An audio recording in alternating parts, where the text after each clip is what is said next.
और अब बात करते हैं कांग्रेस की। मध्य प्रदेश, राजस्थान और छत्तीसगढ़ जैसे हिंदी पट्टी के 3 अहम राज्य गंवाने के बाद अब कांग्रेस 2024 की तैयारियों में जुटी है। दरअसल लोकसभा चुनावों में बीजेपी को टक्कर देने के लिए कांग्रेस सिर्फ महागठबंधन के भरोसे नहीं रहना चाहती और इसलिए अब बीते वर्ष हुई भारत जोड़ो यात्रा के बाद अब राहुल गांधी एक नई यात्रा की शुरुआत करने वाले हैं, जो कि नॉर्थ ईस्ट से शुरू होगी।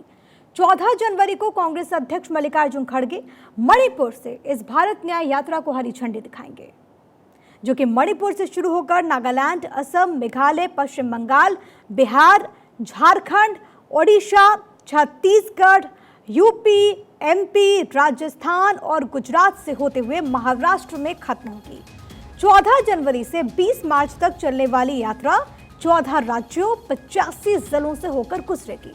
इस दौरान राहुल गांधी बस से और पैदल कुल मिलाकर करीब 6,200 किलोमीटर की यात्रा करने वाले हैं।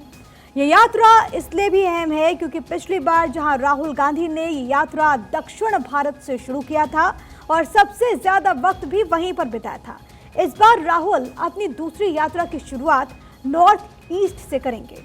इस दौरान वो जिन 14 राज्यों के रूट मैप को भी हम डिकोड करते हैं। दरअसल मणिपुर को लेकर कांग्रेस पहले से ही बीजेपी और केंद्र सरकार को घेर रही और इसके लिए संसद में अविश्वास प्रस्ताव तक लाया जा चुका है।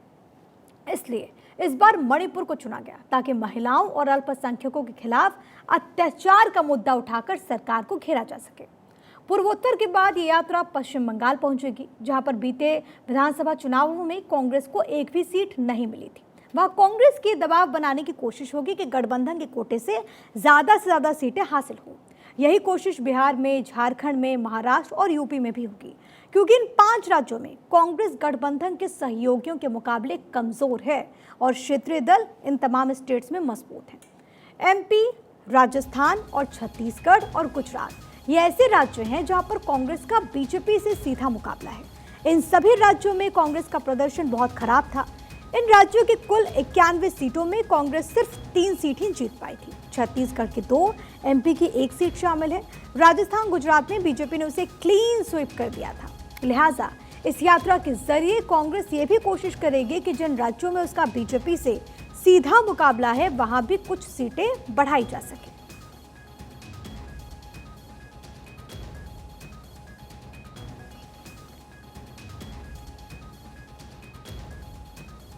तो 2019 में इन स्टेट्स में कांग्रेस का कैसा प्रदर्शन था वो आपने समझा और अब कांग्रेस पार्टी कोशिश कर रही है कि 24 के चुनाव में इस परफॉर्मेंस में, इस प्रदर्शन में सुधार हो सके।